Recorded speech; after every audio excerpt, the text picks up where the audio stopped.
Chapter 31. Start with a C chord. Not all the keys Meg C does. Not stand for chaos. At 5 o'clock a.m. the next morning, the roundabout outside the way station, Meg and I found Leo standing in front of a gleaming red Mercedes XLS. I did not ask him how he had procured the vehicle. He did not volunteer the information. He did say that we should return it within 24 hours, assuming we lived that long, and try not to get pulled over by the police. The bad news? Just outside the city limits, I got pulled over by the police. Oh, the miserable luck. The officer stopped us for no good reason that I could see. At first I feared he might be a blieme, but he was not nearly polite enough. He frowned at my license. "This is a junior driver's license from New York, kid. What are you doing driving a car like this? Where are your parents? And where are you taking this little girl?" I was tempted to explain that I was a 4,000-year-old deity with plenty of experience driving the sun. My parents were in celestial realm, and the little girl was my demigod master. "She's my little sister," Meg chimed in. "He's taken me to piano lessons." Yes, I agreed. "And we're late." Meg waggled her fingers in a way that did not at all resemble playing the piano. "Because my brother's so stupid." The officer frowned. "Wait here." He walked to his patrol car, perhaps to run my license through his computer or call the SWAT for backup. "Your brother?" I asked Meg. "Piano lessons?" "The stupid part was true." The officer came back with a confused look on his face. "Sorry." He handed me my license. "My mistake. Drive safely." And that was that. I wondered what had changed the officer's mind. Perhaps when Zeus created my license, he had put some sort of spell on my ID that allowed me to pass simple scrutiny, such as highway stops. No doubt Zeus had heard that driving while mortal could be dangerous.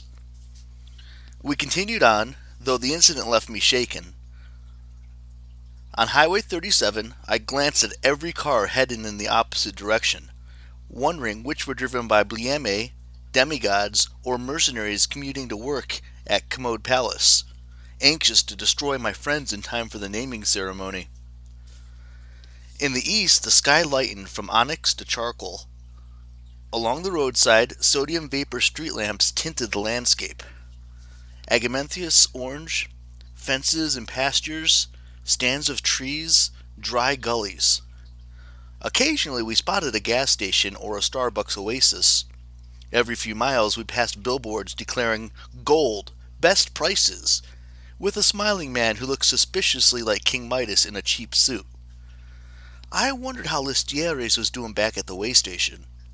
When we'd left, the whole place had been a buzz, everyone pitching in to fix armor, sharpen weapons, and ready traps. Listieres had stood at Josephine's side, offering advice about Commodius and his various troops, but he'd only seemed half present, like a man with a terminal disease, explaining to other patients how best they could prolong the inevitable. Strangely, I trusted him. I believed he would not betray Josephine and Emmy, little Georgina, and the rest of the ragtag impromptu family that I cared about. Lit's commitment seemed genuine. He now hated Commodius more than any of us. Then again, 6 weeks ago, I would never have suspected Meg McCaffrey of working for Nero. I glanced over at my small master. She slumped in her seat, her red high tops on the dashboard above the glove compartment. This scrunched up position did not look comfortable to me. It struck me as sort of a habit a child learns, then is reluctant to abandon when they grow too big. She wriggled her fingers over her knees, still playing air piano.